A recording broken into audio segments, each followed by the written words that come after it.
এসো কোরআনের আঙিনায়, এসো শান্তির মোহনায়। এসো কোরআনের আঙিনায়, এসো শান্তির মোহনায়।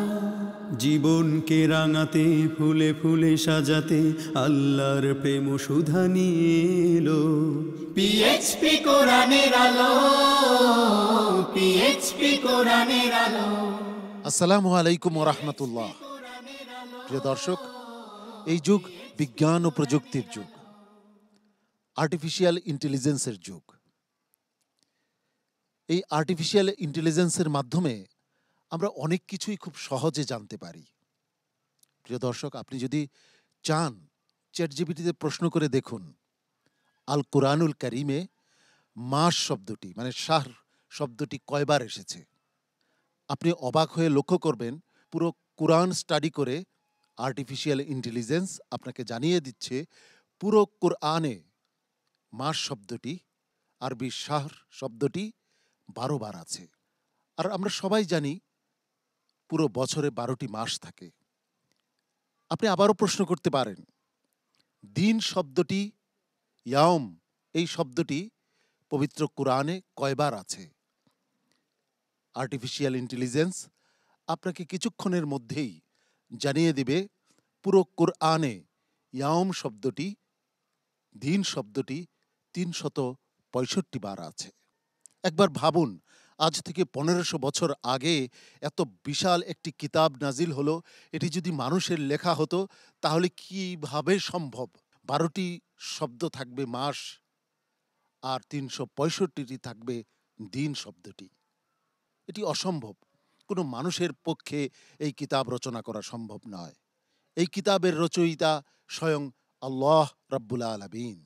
সেই আল কোরআনের তিলাওয়াতের অনুষ্ঠান, হিফজুল কোরআন প্রতিযোগিতার এক নান্দনিক পরিবেশনা, পিএইচপি কোরআনের আলো প্রতিভার সন্ধানে 2025-এ আপনাদের সবাইকে স্বাগত জানাচ্ছি। আমি শাহ ইফতেখার তারিক। এই অনুষ্ঠানের টাইটেল স্পন্সর হিসেবে রয়েছে পিএইচপি ফ্যামিলি, কো স্পন্সর হিসাবে রয়েছে Al Arafah Islami Bank PLC, Smart Synthetic Colour Paste, Centre for Zakat Management, Infinity Mega Mall, Savoy ice cream, ইয়ার এশিয়া ও ইসলামী ব্যাংক পিএলসি। প্রতিযোগীদের পুরস্কার স্পন্সর করেছে বাংলা ক্যাট। আমরা খুঁজছি 2025-এর সেরা প্রতিযোগীকে, যার জন্য রয়েছে 4 লক্ষ টাকা সহ আরও অনেক পুরস্কার। দ্বিতীয়, তৃতীয় ও চতুর্থ স্থান অধিকারীর জন্য রয়েছে যথাক্রমে 3 লক্ষ, 2 লক্ষ ও 1 লক্ষ টাকা পুরস্কার। আজকের পর্বের সম্মানিত বিচারক হিসেবে যারা রয়েছেন, চলুন যথারীতি তাদের সঙ্গে আপনাদের পরিচয় করিয়ে দিই। আমাদের সঙ্গে বিচারক হিসেবে রয়েছেন কোরআনের আলো ফাউন্ডেশনের সম্মানিত ভাইস চেয়ারম্যান, আন্তর্জাতিক কারি জহিরুল ইসলাম। আসসালামু আলাইকুম ওয়া রাহমাতুল্লাহি ওয়া বারাকাতুহু। উপস্থিত রয়েছেন হুফাজুল কোরআন ফাউন্ডেশনের সম্মানিত চেয়ারম্যান শাইখুল কুররা হাফিজ আব্দুল হক সাহেব। আসসালামু আলাইকুম ওয়া রাহমাতুল্লাহ। উপস্থিত রয়েছেন আন্তর্জাতিক কারি শোয়াইব মোহাম্মদ আল আজহারি। আসসালামু আলাইকুম ওয়া রাহমাতুল্লাহি ওয়া বারাকাতুহু। কোরআনের আলো ফাউন্ডেশনের সম্মানিত চেয়ারম্যান মহোদয় মাওলানা আবুল কাসেম। আসসালামু আলাইকুম ওয়া রাহমাতুল্লাহি ওয়া বারাকাতুহু। ওয়ালাইকুম আসসালাম ওয়া রাহমাতুল্লাহি ওয়া বারাকাতুহু। প্রিয় দর্শক, প্রতিযোগীকে মঞ্চে ডাকবার আগে আজকের পর্বের নিয়মটি জানিয়ে দিচ্ছি। সম্মানিত বিচারক পবিত্র কোরআনের যে কোনো জায়গা থেকে একটি আয়াত তিলাওয়াত করবেন। সেই আয়াত থেকেই প্রতিযোগীকে তিলাওয়াত করে যেতে হবে। মনে রাখতে হবে, আজকের পর্বে 4 জন প্রতিযোগীর মধ্য থেকে একজনকে বিদায় নিতে হবে। আজকের পর্বের প্রথম প্রতিযোগী হিসেবে মঞ্চে ডেকে নিচ্ছি নোয়াখালীর প্রতিযোগী রেদওয়ান আহমদ আইমান। হাফেজ রেদওয়ান আহমদ আইমান আসছে নোয়াখালী থেকে। আসসালামু আলাইকুম ওয়া রাহমাতুল্লাহি ওয়া বারাকাতুহু। ওয়া আলাইকুম আসসালাম ওয়া রাহমাতুল্লাহি ওয়া বারাকাতুহু। আউযু বিল্লাহি মিনাশ শাইতানির রাজীম। বিসমিল্লাহির রাহমানির রহিম। قل من كان في الضلالة فليمدد له الرحمن مدا. أعوذ بالله من الشيطان الرجيم. بسم الله الرحمن الرحيم. قل من كان في الضلالة فليمدد له الرحمن مدا حتى إذا رأوا ما يوعدون فسيعلمون من أضعف ناصرا حتى إذا رأوا ما يوعدون إما العذاب وإما الساعة فسيعلمون من هو شر مكانا وأضعف جندا ويزيد الله الذين اهتدوا هدى والباقيات الصالحات خير عند ربك ثوابا وخير مردا أفرأيت الذي كفر بآياتنا وقال لأوتين مالا وولدا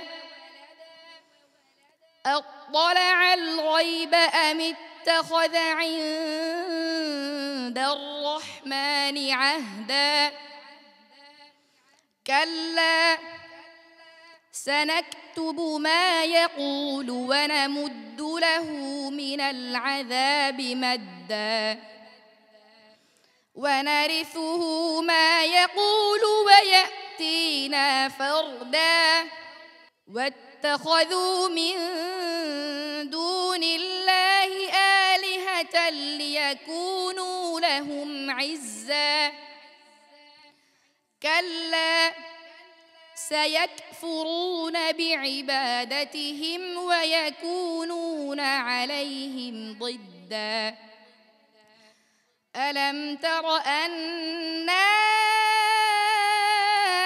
أرسلنا الشياطين على الكافرين تؤزهم أزا فلا تعجل عليهم إنما نعد لهم عدا يوم نحشر المتقين إلى الرحمن وفدا ونسوق المجرمين إلى جهنم وردا لا يملكون الشفاعة إلا من اتخذ عند الرحمن عبدا আবার বলো لا يملكون الشفاعة لا يملكون الشفاعة إلا من اتخذ عند الرحمن عهدا وقالوا اتخذ الرحمن ولدا لقد جئتم شيئا إدا حسبك صدق الله مولانا العظيم মাশাআল্লাহ। রেদওয়ান আহমদ আয়মান নোয়াখালীর প্রতিযোগী, তাকে দেখতে যেমন সুন্দর লাগছে তার তিলাওয়াতও আমার কাছে ভালো লেগেছে। সম্মানিত বিচারকের কাছে কেমন লেগেছে জেনে আসি। সম্মানিত বিচারক শাইখুল কুররা, আপনার কাছে কেমন লাগলো রেদওয়ান আহমদ আয়মানের তেলাওয়াত? আলহামদুলিল্লাহ, রিদওয়ান বরাবর না এবার ইনশাল্লাহ খুব সুন্দর তেলাওয়াত করেছেন। আরও সতর্কতার সাথে তেলাওয়াত করতে হবে। খুব চমৎকার তেলাওয়াত করে সবসময়। আলহামদুলিল্লাহ, তুমি এগিয়ে যাও। আরও বিচক্ষণের সাথে তেলাওয়াত করতে হবে, কোনো রকমের সমস্যা যাতে না হয় ইনশাল্লাহ। মোহতারাম কারি জহিরুল ইসলাম, আপনার কাছে কেমন লেগেছে রেদওয়ান আহমদের তেলাওয়াত? আলহামদুলিল্লাহ, আমার কাছে মনে হয়েছে যে সে খুব মন দিয়ে তেলাওয়াত করেছে, একাগ্রতার সাথে, যার কারণে আমার কাছে অনেক ভালো লেগেছে। তুমি চেষ্টা করে যাও, সামান্য মিস্টেক হয়েছে, এরকম হতেই পারে, তারপরেও তুমি ভালো করবে আমি আশা করছি। রেদওয়ান আহমদ আয়মান, তোমার জন্য অনেক অনেক দোয়া এবং ভালোবাসা আমার পক্ষ থেকে। আসসালামু আলাইকুম ওয়া রাহমাতুল্লাহি ওয়া বারাকাতুহু। কোরআনের আলো এইচপি কোরআনের আলো। প্রিয় দর্শক, এবারের প্রতিযোগী হিসাবে মঞ্চে ডেকে নিচ্ছি কুমিল্লা জেলার একজন মেধাবী প্রতিযোগীকে, যার নাম কামরান হাসান। কুমিল্লা থেকে আসছে হাফেজ কামরান হাসান। এসো শান্তির মোহনা। السلام عليكم ورحمة الله وبركاته. وعليكم السلام ورحمة الله وبركاته. أعوذ بالله من الشيطان الرجيم. بسم الله الرحمن الرحيم. إن الذين كفروا بآياتنا سوف نصليهم نارا. أعوذ بالله من الشيطان الرجيم. بسم الله الرحمن الرحيم.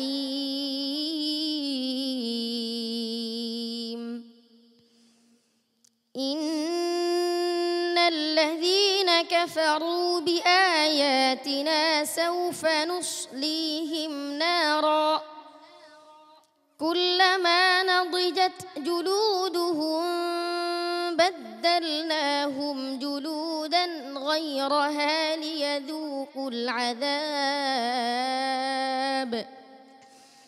إن الله كان عزيزا حكيما. والذين آمنوا وعملوا الصالحات سندخلهم جنات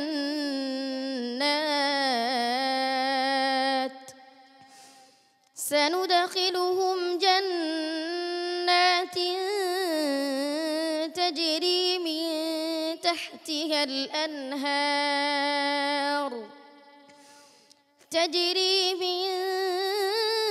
تحتها الأنهار خالدين فيها أبدا لهم فيها أزواج مطهرة وندخلهم ظلا ظليلا. إن الله يأمركم أن تؤدوا الأمانات إلى أهلها وإذا حكمتم بين الناس أن تحكموا بالعدل إن الله نعم ما يعظكم به إن الله كان سميعا بصيرا. يا أيها الذين آمنوا أطيعوا الله وأطيعوا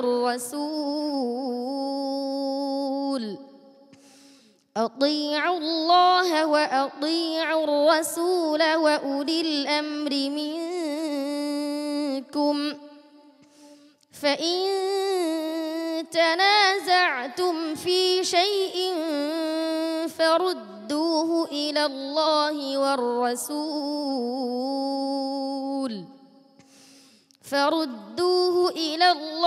والرسول إن كنتم تؤمنون بالله واليوم الآخر ذلك خير وأحسن تأويلا.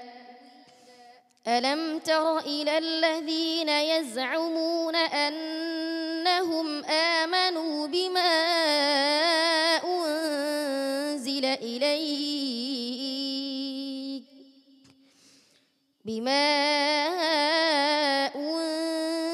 إليك وما أنزل من قبلك يريدون أن يتحاكموا إلى الطاغوت وقد أمروا أن ويريد الشيطان أن يضلهم ضلالا بعيدا وإذا قيل لهم تعالوا إلى ما أنزل الله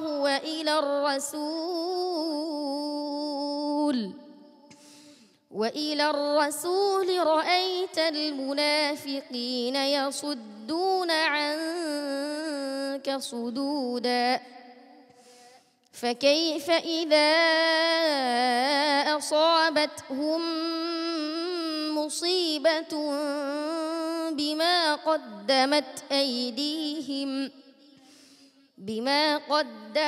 أيديهم ثم جاءوك يحلفون بالله إن أردنا إلا إحسانا وتوفيقا حسبك صدق الله العظيم صدق الله العظيم মাশাআল্লাহ। তোমার আজকের পারফরমেন্স কেমন হলো জেনে আসি ওস্তাদজির কাছ থেকে। ওস্তাদজি কেমন করলো এই ছোট্ট প্রতিযোগী? মাশাআল্লাহ, কামরান হাসান অত্যন্ত চমৎকার তেলাওয়াত করেছেন আলহামদুলিল্লাহ। কামরান হাসান আরও অক্ষর প্রতি আরও খেয়াল রাখতে হবে, অক্ষরগুলি কোথার থেকে কোন শব্দ থেকে ধরতে হবে, দৌড়াইতে হবে, এগুলি ভালো করে ওস্তাদের থেকে শিখে নিবে ইনশাআল্লাহ, তাহলে সামনে আরও ভালো করবে আশাবাদী। মোহতারাম কারি শোয়াইব মাহমুদ আল আজহারি, কামরান হাসানের পারফরমেন্স কেমন ছিল? তোমার তেলাওয়াত চমৎকার হয়েছে, তোমার ইয়াদ খুব ভালো, তাজবিদ ভালো মাশাআল্লাহ। ওয়াকফে ইবতিদার প্রতি আরও খেয়াল রাখবে, আল্লাহ তাআলা তোমাকে কবুল করেন, আমিন। কামরান হাসান, তোমার জন্য দোয়া ভালোবাসা আমার হৃদয়ের গভীর থেকে।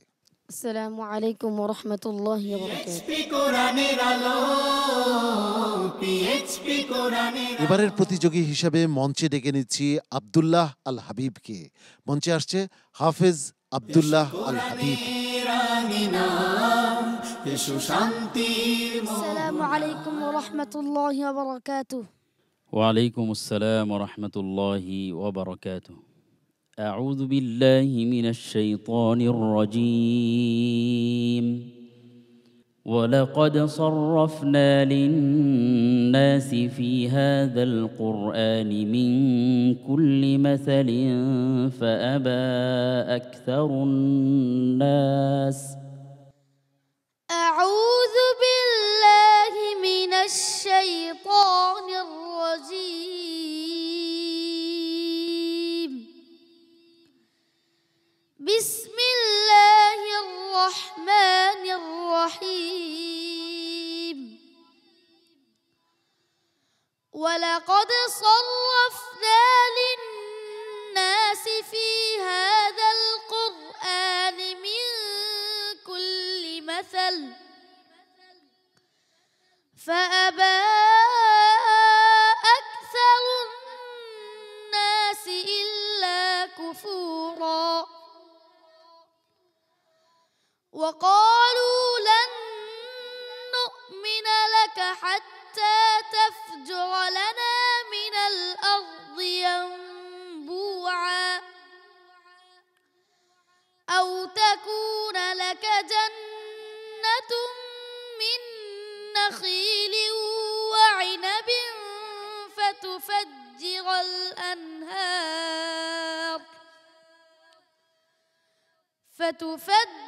الأنهار خلالها تفجيرا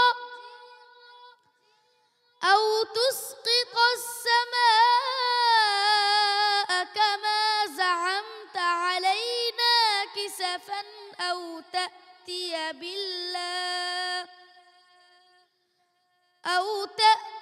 بالله والملائكة قبيلا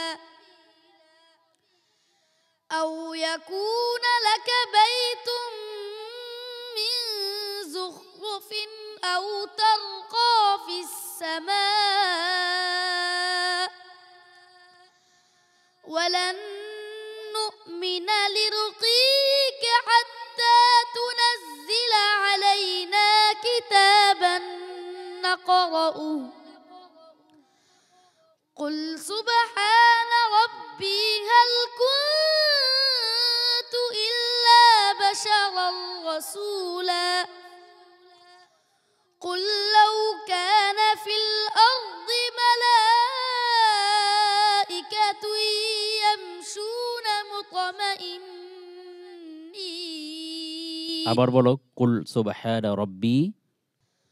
قل سبحان ربي هل كنت إلا بشرا رسولا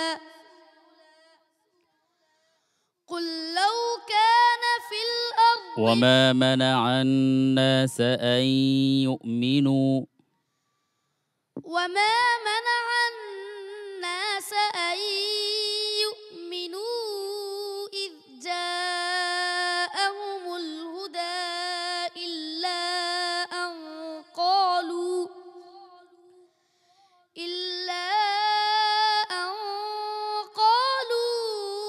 أبعث الله بشرا رسولا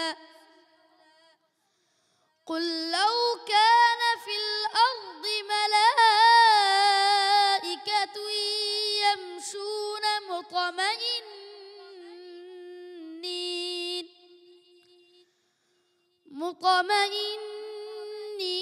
لنزلنا عليهم من السماء ملكا رسولا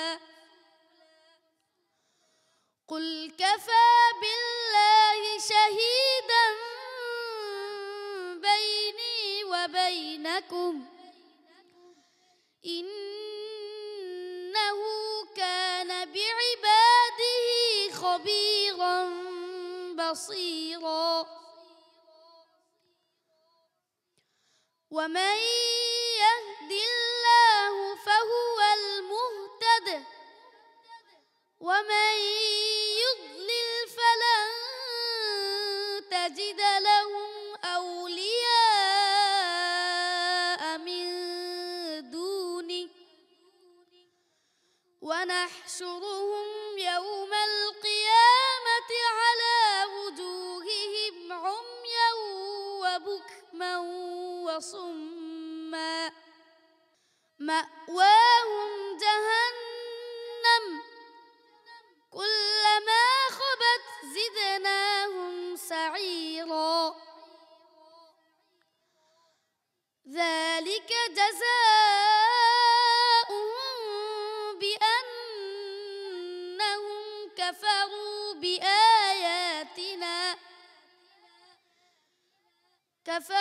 بآياتنا وقالوا أإذا كنا عظاما ورفاتا أإذا كنا عظاما ورفاتا أإنا لمبعوثون خلقا جديدا حسبك। صدق الله العظيم মাশাআল্লাহ, আব্দুল্লাহ আল হাবিবের তিলাওয়াত শুনছিলাম আমরা তন্ময় হয়ে। আব্দুল্লাহ আল হাবিবের তিলাওয়াত কেমন হয়েছে জেনে আসি কারি শোয়াইব মোহাম্মদ আল আজহারির কাছ থেকে। মাশাআল্লাহ, তাবারাকাল্লাহ। ছোট্ট বন্ধু, খুব চমৎকার তেলাওয়াত করেছো তুমি, কিন্তু একটি মিস্টেক হয়ে গিয়েছে। দেখি আল্লাহ তাআলা তোমার তাকদীরে কি লিখেছেন। তোমার জন্য অনেক অনেক দোয়া রইল, অনেক দূর এগিয়ে যাবে ইনশাআল্লাহ। এবারে মন্তব্য নিয়ে নিচ্ছি কারি জহিরুল ইসলাম সাহেবের।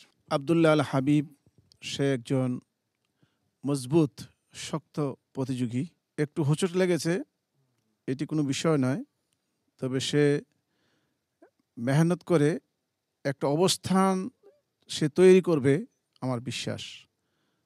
তুমি আরও চেষ্টা করো, আরও সফলতা আসবে ইনশাআল্লাহ। সম্মানিত চেয়ারম্যান মহোদয়, কেমন লেগেছে? আলহামদুলিল্লাহ, আব্দুল্লাহ আল হাবিব তুমি সুন্দর কোরআন তেলাওয়াত করেছো। দেখা যাক আল্লাহ পাক রব্বুল আলামিন কোরআনের খাতিরে বরকতের জন্য আল্লাহ রব্বুল আলামিন তোমার মনের আকাঙ্ক্ষা আল্লাহ যেন পূরণ করে দেয়। আব্দুল্লাহ আল হাবিব, তোমাকে অনেক অনেক ভালোবাসা ও দোয়া জানাচ্ছি দর্শকদের পক্ষ থেকে এবং আমার পক্ষ থেকে। السلام عليكم ورحمة الله وبركاته পিএইচপি কোরআনের আলো, পিএইচপি কোরআনের আলো। প্রিয় দর্শক, আজকের পর্বের 3 জন প্রতিযোগীর পারফরমেন্স আমরা বিরতির আগে উপভোগ করেছি। বাকি রয়ে গেছে একজন প্রতিযোগী। সেই একজন প্রতিযোগীর পারফরমেন্স এখন আমরা উপভোগ করব ইনশাআল্লাহ। সর্বশেষ প্রতিযোগী হিসাবে মঞ্চে ডেকে নিচ্ছি অপরূপ প্রাকৃতিক সৌন্দর্যের ভূমি মোহনগঞ্জ নেত্রকোনার প্রতিযোগী সালমান ফার্সি। হাফেজ সালমান ফার্সিকে মঞ্চে ডেকে নিচ্ছি। কোরআনের আঙিনা, এসো শান্তির মোহনা। السلام عليكم ورحمة الله وبركاته وعليكم السلام ورحمة الله وبركاته. أعوذ بالله من الشيطان الرجيم. قل بفضل الله وبرحمته. أعوذ بالله من الشيطان الرجيم.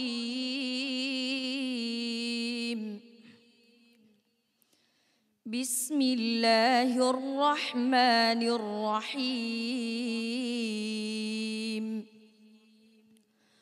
قل بفضل الله وبرحمته فبذلك فليفرحوا هو خير مما يجمعون.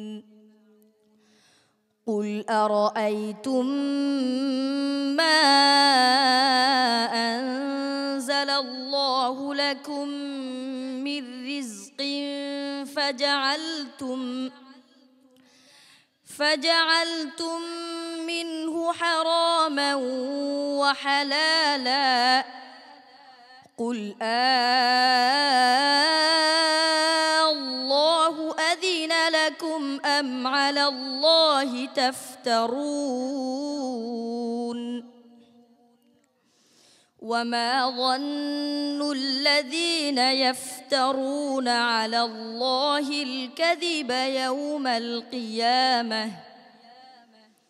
إن الله لذو فضل على الناس ولكن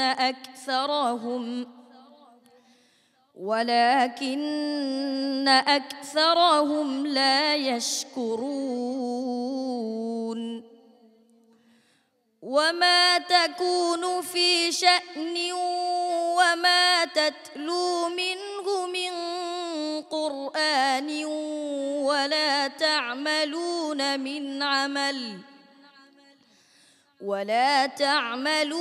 من عمل إلا كنا عليكم شهودا إذ تفيضون فيه وما يعزب عن ربك من مثقال ذرة في الأرض ولا في السماء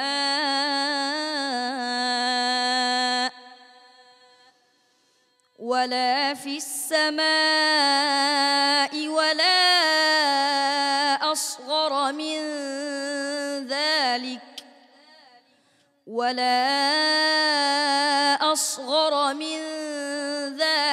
ولا أكبر إلا في كتاب مبين. ألا إن أولياء الله لا خوف عليهم ولا هم يحزنون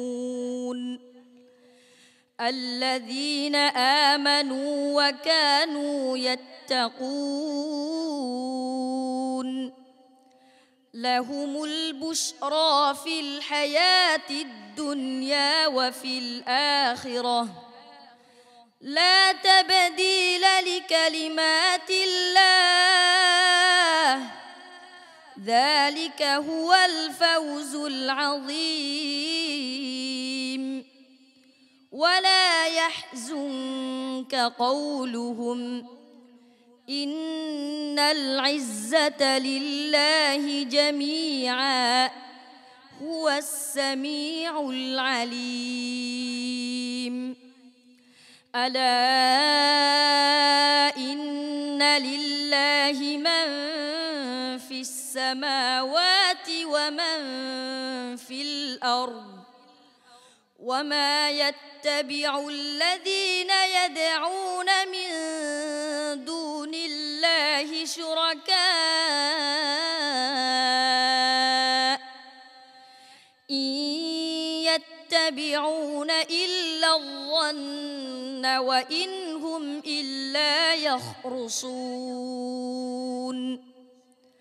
هو الذي جعل لكم الليل لتسكنوا فيه والنهار مبصرا إن في ذلك لآيات لقوم يسمعون حسبك صدق الله العظيم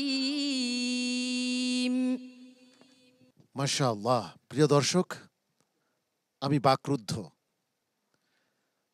আমি কি বলবো আমি বুঝতে পারছি না। একজন চিত্রশিল্পী যখন রং তুলি হাতে পায়, সাদা ক্যানভাসে মনের মাধুরী মিশিয়ে সে যেমন চিত্রকর্ম এঁকে মানুষকে মুগ্ধ করে দেয়, তার চেয়েও অনেক গুণ বেশি আশ্চর্যান্বিত হয়েছি এই ছোট্ট প্রতিযোগীর পারফরমেন্স শুনে। আমি জানি না, ব্যাকরণ জানি না, আমি জানি না তার কোনো ভুল হয়েছে কিনা, কিন্তু শেখ মাহেরের তেলাওয়াতের অনুকরণে সে যে তেলাওয়াত এই শেষ পর্যায়ে এসে আমাদেরকে উপহার দিল, সম্মানিত বিচারক মণ্ডলী বিচার করবেন সে কেমন করেছে। জেনে আসি শাইখুল কুররার কাছ থেকে। মাহেরের তেলাওয়াতের অনুকূলে আলহামদুলিল্লাহ সে হৃদয় নিদ্রাণু একটি তেলাওয়াত আমাদেরকে সম্মানিত শ্রোতাদেরকে উপহার দিয়েছেন। আলহামদুলিল্লাহ, আল্লাহ তাআলা তার এই প্রতিভাকে আরও বৃদ্ধি করে দেন। আল্লাহ তাআলা যেন সারা বিশ্ববাসীর সামনে তাকে একজন হাফেজে হক্কানি আলেমে রব্বানি হিসাবে কবুল করেন। আলহামদুলিল্লাহ, অনেক অনেক ভালো হয়েছে আলহামদুলিল্লাহ। বিশেষ করে মাহেরের তেলাওয়াত অন্যরকম একটি ফ্লেভার এই তেলাওয়াতের মাঝে আমরা পেয়ে থাকি। খুব চমৎকার তেলাওয়াত হয়েছে, আমরা সবাই উপভোগ করেছি। আশা করি দর্শক মণ্ডলী যারা তারা উপভোগ করেছেন। তবে সুরটাকে আরও আয়ত্ত করতে হবে, তাজবিদ ঠিক রেখে। যার সুরই তুমি পড়ো না কেন, তাজবিদ ইজ ফার্স্ট। ওকে, বারাকাল্লাহু ফিক। السلام عليكم ورحمة الله وبركاته পিএইচপি কোরআনের আলো, পিএইচপি কোরআনের আলো। পিএইচপি কোরআনের আলো প্রতিভার সন্ধানে 2025-এ জমে উঠেছে প্রতিভার লড়াই। প্রিয় দর্শক, আজকের পর্বের 4 জন প্রতিযোগীর পারফরমেন্স আমরা উপভোগ করেছি। এই পর্যায়ে ফলাফল ঘোষণার পালা। প্রিয় দর্শক, আমরা খুঁজছি 2025-এর সেরা প্রতিযোগীকে, যার জন্য রয়েছে 4 লক্ষ টাকা পুরস্কার। দ্বিতীয়, তৃতীয় ও চতুর্থ স্থান অধিকারীর জন্য রয়েছে যথাক্রমে 3 লক্ষ, 2 লক্ষ ও 1 লক্ষ টাকা পুরস্কার। এছাড়াও পিএইচপি ফ্যামিলির পক্ষ থেকে রয়েছে প্রথম, দ্বিতীয়, তৃতীয় ও চতুর্থ স্থান অধিকারীর জন্য উমরার ব্যবস্থা। এই পর্যায়ে ফলাফল ঘোষণা করছি, কিন্তু ফলাফল ঘোষণার আগে আজকের পর্বের 4 প্রতিযোগীকে ডেকে নিচ্ছি আমার পাশে। আজকের 4 প্রতিযোগী, তোমরা চলে এসো আমার কাছে।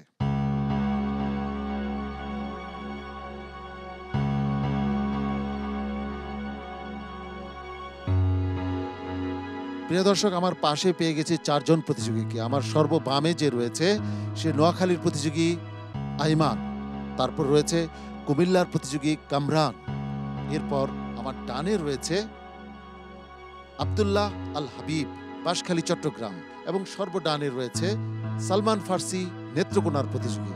এই 4 প্রতিযোগীর মধ্য থেকে সর্বোচ্চ নম্বর নিয়ে যে যাবে পরবর্তী রাউন্ডে, তার জন্য রয়েছে স্মার্ট সিনথেটিক কালার পেস্টের পক্ষ থেকে একটি আকর্ষণীয় গিফট হ্যাম্পার।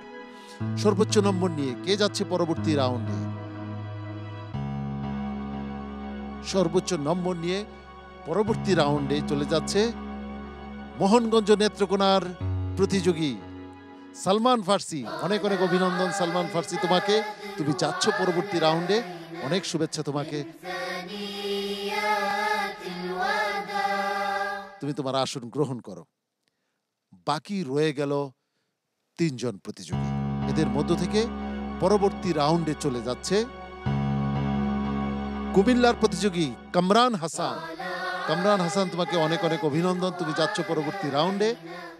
দর্শকদের দোয়া তোমার সাথে ছিল, তুমি পরবর্তী রাউন্ডে চলে যাচ্ছ। তুমি তোমার আসন গ্রহণ করো। আইমান, তোমার আজকের পারফরমেন্স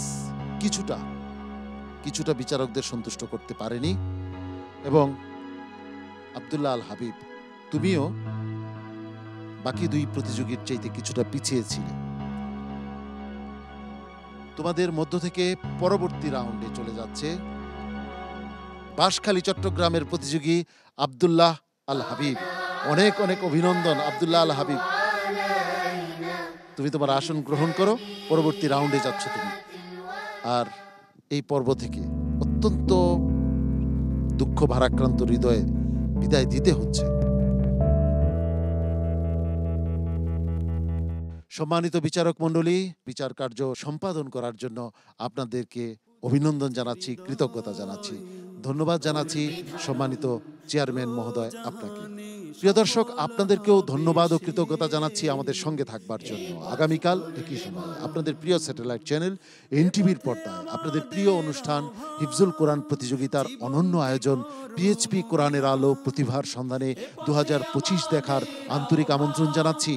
মহান রাব্বুল আলামিন আপনাকে আমাকে ভালো রাখুন, সুস্থ রাখুন, ঈমান ও আমলের সঙ্গে রাখুন, এই প্রত্যাশায় আমি শাহ ইফতেখার তারিক আজকের মতো এখানেই বিদায় নিচ্ছি।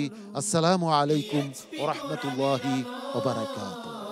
পিএইচপি কোরআনের আলো, পিএইচপি কোরআনের আলো, পিএইচপি কোরআনের আলো।